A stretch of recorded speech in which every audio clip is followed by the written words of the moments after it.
Almost there. Hey, folks, thanks for tuning in to the Wildcards podcast.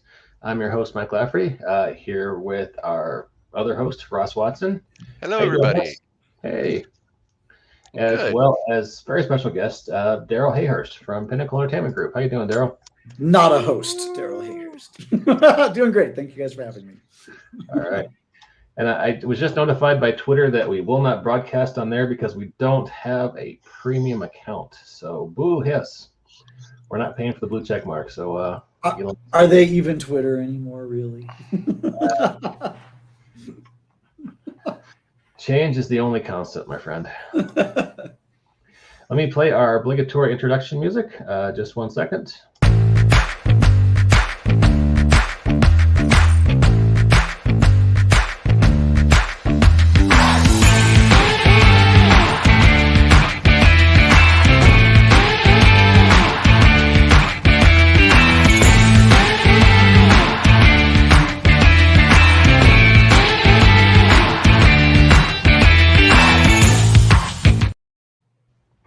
That delightful musical montage, you saw it, assures you, gentle viewer, gentle listener, this is a high quality, high production values podcast. Only the finest farm to table, custom made, ethically sourced geeky conversation for your podcast listening pleasure.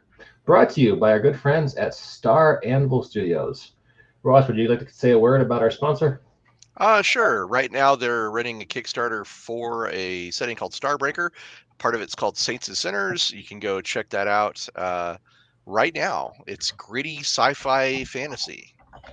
Yeah, definitely. Like they're good friends of Pinnacle. You know, we had originally were trying to not run our Kickstarter at the same time as theirs, but we had to delay ours because of shipping stuff, which was very sad because you don't want to be going at the same time and potentially compete with one another. But it's a cool product. They do neat stuff, and we like them. So and look at this art. I'm just taking a quick look at the Kickstarter page, and they just all kinds of cool swag, standees, and just look at this art. This is going to be a beautiful book, and it's already funded, so you know it's happening. So yeah, and we'll be talking about it here in this podcast in 7 days. That's right. Actually, 7 days exactly. We'll be talking with Brandon and Ross about this book, so you'll get to hear more about it. But go check it out now. It's a cool product. It looks beautiful. And with that science fiction companion out, the time is right for Savage World science fiction. So jump in with both feet, kids. Speaking of Savage World settings, I should really say this. We did a guys' weekend at Steamboat last weekend. We did a nice long trip up in the mountains, and we spent 3 days playing Savage Rifts. I ran my group through Terror on the Dark Frontier, and we had a great time. Cool. Sweet. That's pretty cool. Well, anyway, to sum it up, please check out Saints and Sinners. It's running Kickstarter for about another 20 days, and they'll be highlighting it on this podcast in 7 days.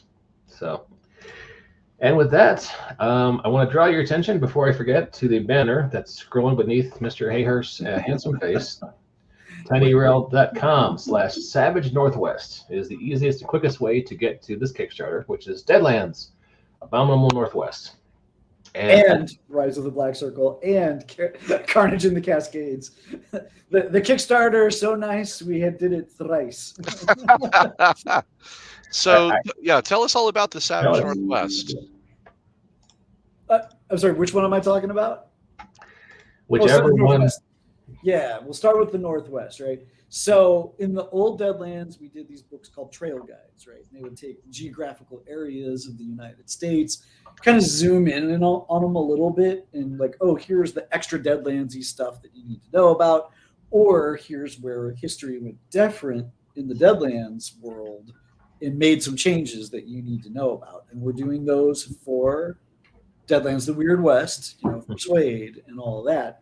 The first one was the Hell on the High Plains, which kind of covered a lot of that Midwestern stuff. Now we're doing the Abominable Northwest, the chilly western northern corner, of the United States. Stuff like Washington, Idaho, Oregon, in case you don't have enough dysentery in your game. Will there be rules for dysentery so we can model experience accurately? I honestly haven't looked. Like, I've made that joke like 15 times. So our good friend and coworker Brian Reeves was the guy that did this book.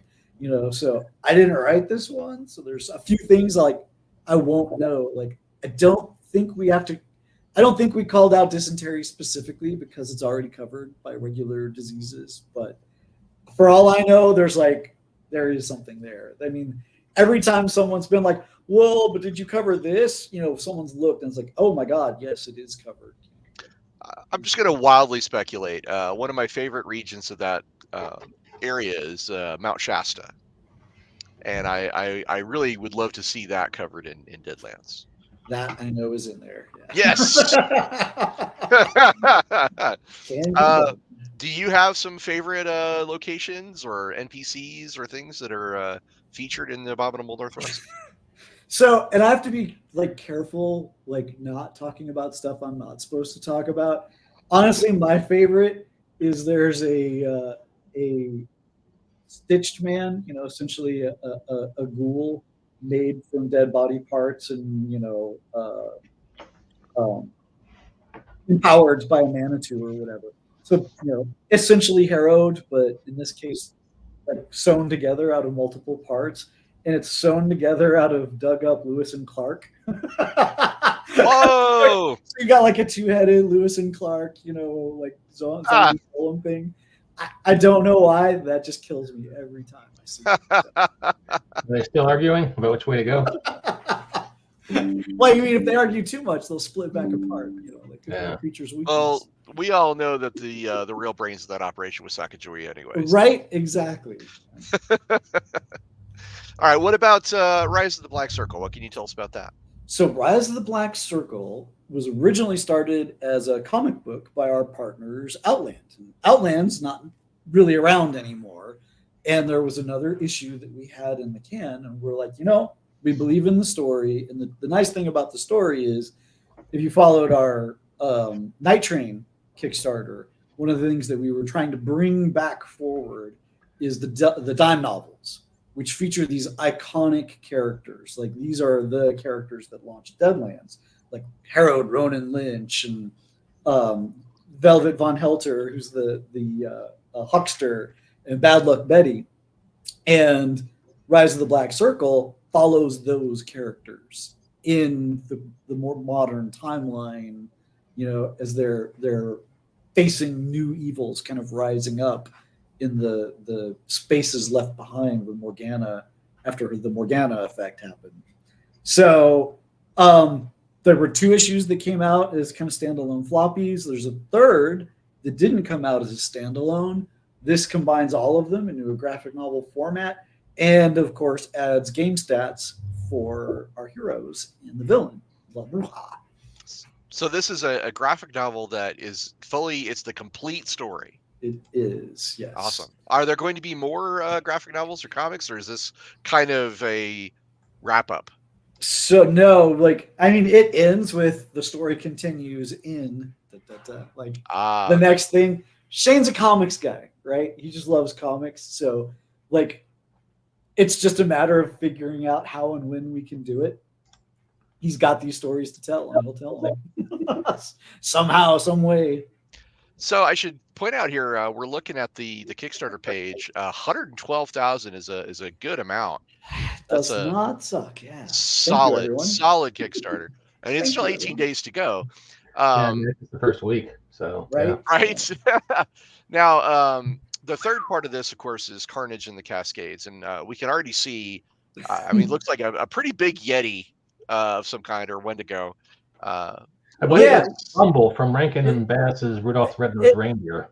It is. Well, and if you've ever read, Shane, every Christmas has put out stories called Kringle Down, and they're all kind of modern, like narco fiction with the basically Santa Claus goes down in the middle of a cartel gang war, and Bumbles show up, right? Like he's describing the carnage or whatever. He's like, oh my God, these are Bumbles from Rankin and Bass. So it's not a Bumble and Carnage in the Cascade, but It's not a Wendigo either. Like, the joke was the working title was Night of the Wendigo, right? Because it's got that northern cold thing going on. And we ended up changing it just because, like, there's not actually any Wendigos in this. So maybe that title is not quite apropos anymore. But there are definitely monsters. They are definitely Yeti-like. We got a lot of different kinds of Sasquatch in the different, products. A lot of different flavors there. And there's so much going on in Carnage in the Cascades. It's one of those, it's very tight, but it's also very open-ended campaign where you're going to start in Seattle and things just start to open up to you. And you're going to end up trucking all over the state trying to defeat like this force that is making things worse. And the one of the new elements in it, because the mad scientists, never rest. One of them has built a device, the phlebometer, which can, they are starting to scientifically analyze fear levels. So they know terraforming is happening now. So you've got this phlebometer and you can see whoop, like the fear levels rising, and you can tell like Seattle's on the verge of turning into a Deadland, where it becomes hell on earth and a nightmare. So you've got to go, put out some fires and then get to the bottom of what's happening here that's making this so bad, so so much worse than the surrounding area. And yeah, it's a Shane Hensley adventure. It can be very brutal. Like, we ran through it with 2 different groups. The group that I wasn't in, they pretty much all got killed multiple times. Our group, we had a couple of deaths, but most of us made it. Well, I would be remiss if I didn't bring up if there's a narco thriller aspect to this. I'd be remiss without pointing out Mike Lafferty, of course, has a book called Cocaine Owlbear. That would be a great companion. Yeah. Well, the narco fiction is Kringle Down, which is already available. There are full voice cast sound booth things that came out, as well as the novels, but not Carnage. But when we started talking about Bumbles, I had to mention Kringle Down. I was just trying to be silly about the Bumble. I didn't realize there was an actual connection there. That's just it. Like, it's one of those things. Like, you say Bumble, and I'm like, Kringle Down. Everyone, be advised. Christmas is coming. So tell us about some of the new player options or rules that you might find in these books. Yeah, so as trail guides, these are more setting based, right? So mostly what you are going to find is monsters. There's not a separate section for, edges and things like that. And it's the same there. I mean, there's a few new things. And you'll see a lot of that in the archetypes, that are for the area. Like, we've got a Salish warrior, and a whaler, stuff like that. Mostly taking advantage of things that already exist in the setting. You can, similar to Hell in the High Plains, where it's like, oh, there are some unique things that you can pick up in different places, but not really it's not a source book in that way. It's a source book for the region. Are there any setting rules or anything we should be on the lookout for? This is the nice thing. It's like these detail and enhance the region that they are in, but we don't need a whole lot of new rules, right? Like, Deadlands has kind of got it covered. This is just more bullets in your ammo case. Are there any new guns or gear? Yeah, not like I said, there's not a huge section for it, but there are items that you can pick up. Okay, cool. So it sounds like it's a product that's mostly aimed at game masters, but there is some additional material there for players as well. Well, yeah, exactly. It is for the curious, right? The curious at heart. Are you Northwest curious? Well, then here is your book. Exactly. Well, all right. So stretch goals, because you guys are funded and then funded a couple times. Yeah, and so we try to avoid stretch goals recently. This is what we call a booster campaign, and most of our campaigns are going to be boosters because really what we've found with stretch goals, like there's a bright side and a downside, right? The bright side to stretch goals is it gives you something to talk about as the campaign rolls along. It lets people feel like they're, impacting and participating. And that's really cool. But the downside to it is you go broke doing them, right? The two ways to swing it are either go broke doing them, or, which we've done, or try to balance your initial offering, knowing that you are going to unlock stretch goals so that the value is going to match up. And we've tried that too. But then the problem that you hit is day one, your value's just okay. And then, within a week, it's like, oh, cool. Like we've unlocked the things. Now the value is obvious, and it is a damn good deal. But we kind of didn't want to go through that weird period where it's either not that great a deal or where, it doesn't make sense. Where we will get away with them is there are certain things that when you hit specific numbers, like, oh, if we have essentially, if we're making 2,000 of these things, suddenly we catch breaks and we can't afford to add other stuff. That's why you saw stuff like that on the Suede 20th Kickstarter. Speaking of which, people are starting to receive those. Yes. We are thrilled that those are finally here. We were all horrified, by talks of another dock worker strike, and we're like, no, we're so close. Not again.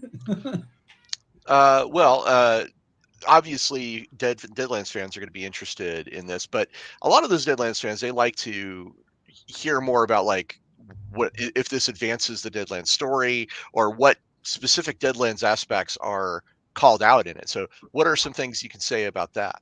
Yeah, so each region's got something going on, right?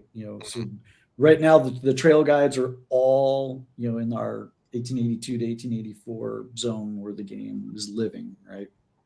And what's happening in the Northwest is there are these, this winter has fallen over many of the regions, and it's just not going away.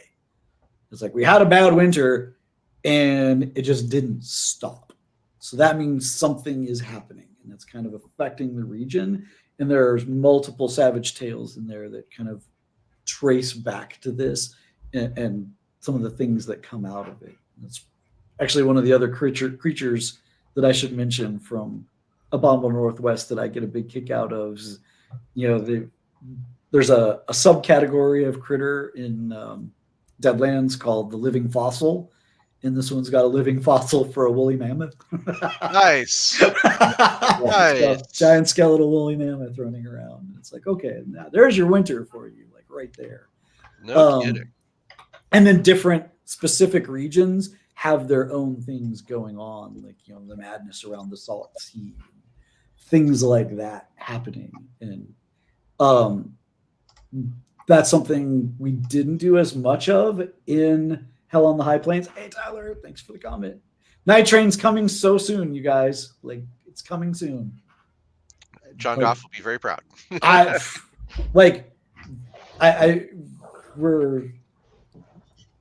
don't want to curse it by saying it, but knock on wood, it is loaded and should go. People should be getting them before Halloween. Nice. Which is the time that you want to play Night Train. It'd be a good time to run that. Yeah, actually, I think the last time you were on was to talk about Night Train. It was. I've still got the background. I didn't change it. I'm like, you know what? This is still Deadlands. It's cool. It's cool. I'm not going to change that up. Well, fair enough. So let's say I'm a Deadlands fan and I bought the initial set. I haven't been back for a while.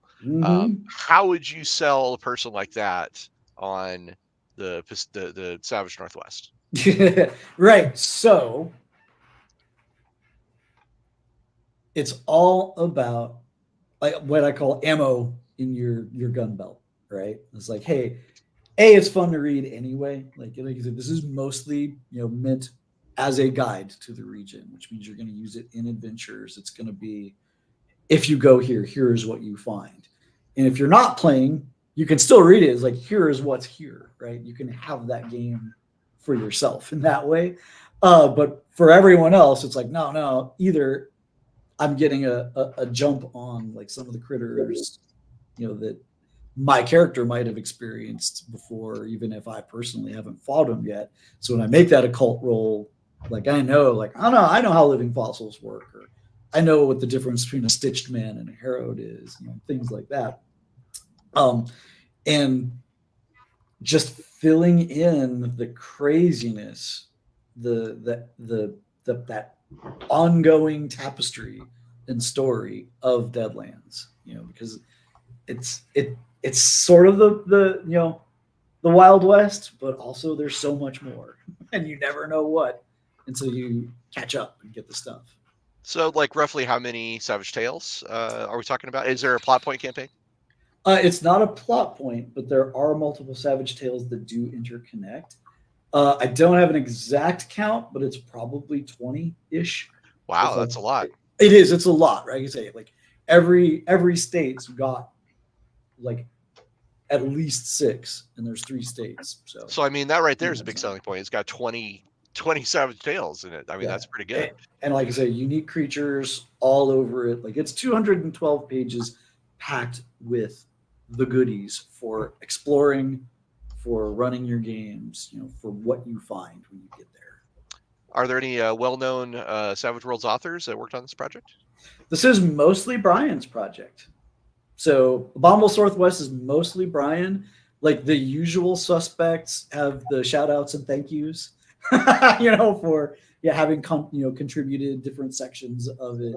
And then Shane, of course, did the Carnage in the Cascades. Like, those are the big 2 this time around.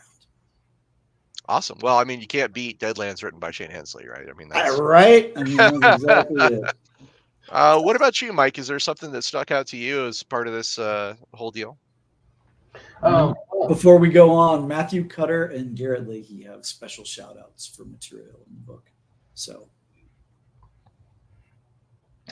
well, our friend Tyler Childers in the comments is asking, is there a mini campaign like there was in Hell in the High Plains? Yeah, and that's why I say there are related Savage Tales. So I would call that a mini campaign. It's not quite a plot point, but yes, there are related Savage Tales that build to something. I mean, that's also similar to Terror. Now, and if by mini Terror campaign, and if by mini campaign, if you mean like we did Horror on Headstone Hill, which was related to the Hell on the High Plains setting. So you had adventure box set and trail guide source book. The same structure applies here, but the Abominable Northwest is the trail guide source book. Carnage in the Cascades is the adventure box set. So that's got a full plot point campaign by Shane, all the extra pawns and maps and things and props that go specifically with that set of adventures. Now, did you help play test this as well? I did. I got to, like I say, I survived. Yay! I feel like you guys, I mean, having play tested some stuff with you and Shane as well, I feel like you guys could probably come up with a whole book that is nothing but stories from play tests. There's so much interesting stuff that happens in the play tests. It is, but there's a little bit of like, oh, we can't say that on TV. Oh, I'm sure. And also a little bit of, some people just, you don't want to know how the sausage is made. I mean, some people do, some don't. That's true. But Mike Lafferty, this is your show. Is there anything specific you would like to know about the Savage Northwest? Honestly, I'm just real curious about the cryptids. Ah, good call. Oh, so many cryptids. I mean, like, not just the sea monsters and like multiple. Maybe actually. there's a bunch of like crazy, like there's too many for me to remember. Definitely some various eels, some horrors from the hunting grounds, a lot of legends given form in different ways, and then also a lot of that stuff that it's like, hey, this isn't necessarily based on the legend, but it's just so Deadlands, like we needed a bear that just absorbs flesh into it and grows larger and has thing-like limbs coming out of it. Well, that's pretty wild. Yeah. and I don't want to spoil it, but Carnage has one of my favorite regular critters, which is so Deadlands has gloms, which are just piles of Walking Dead, like kind of stuck together like a critter ball, and they've all still got their guns, and so there's just like horde of people like on two legs stumbles forward, like shooting 18 times and da da da da da. So Carnage has got the frozen version, which was our preview for drive-through.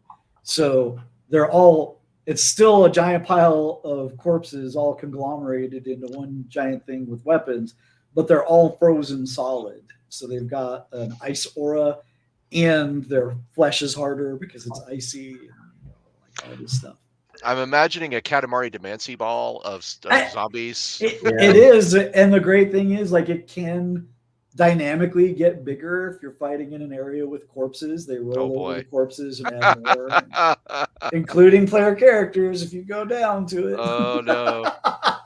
There was this scene in True Detective, this most recent season with Jodie Foster, set up in Alaska, where they spoiler alert for a 6-month-old show. This research station's gone quiet. Where is everybody? So they're sweeping the frozen tundra to find them, and they find something much like what you just described.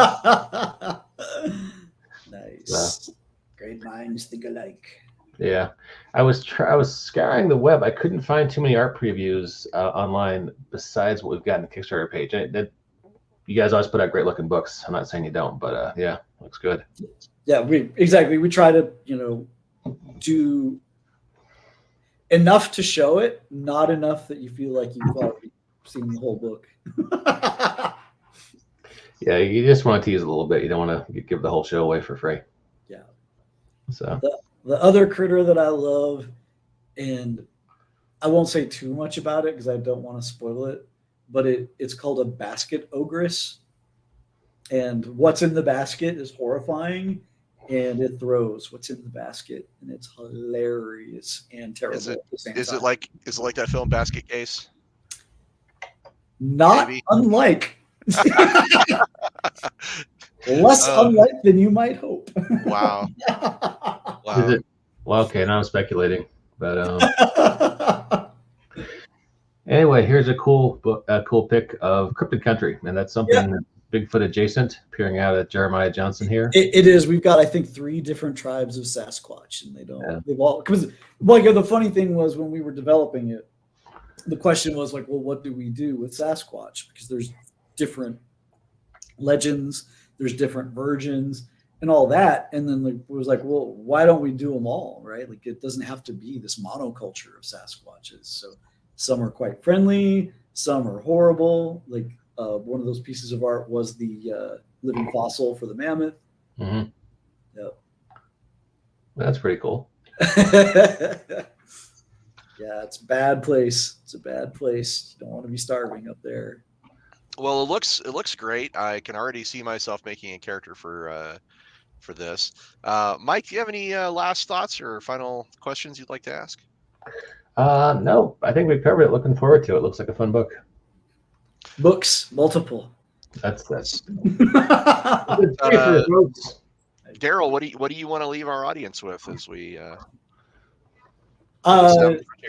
yeah, so if you're interested in just one part of it, you can always grab one tier and add the other parts that you want as add-ons. As usual, we try to make the heck with it, get it all, the best value, and pretty much a no-brainer. There will be more Deadlands coming, loaded in the chamber. We've got the Great Maze coming up, and the boxed adventure that goes with that is called The Curse of the Maze Queen. And we got plenty of stuff coming up. So. Nice. Sweet. Well, once again, for anyone listening and not watching, tinyurl.com/Savage Northwest will take you right there. And Carl and Nash chimes in and says, looking forward. Thanks to New Deadlands pilot. And we know Carl will use it well. Thanks for coming on the show today, Darrell. It was great having you and great talking about this new product. Yeah, thank you guys for having me, and thanks everyone that supported the Kickstarter. Like, it's super important. It keeps us going. It lets us experiment. Like, some of the things that I can't talk about yet that are coming, I think will really thrill people. So. All right, sounds good. Well, hey folks, please check it out and come back in 7 days. Same bat channel, same bat time. We will be talking about Saints and Sinners with Ross and Brandon from Star Impulse Studios. So till then, have a good weekend, and thanks for watching Wildcards.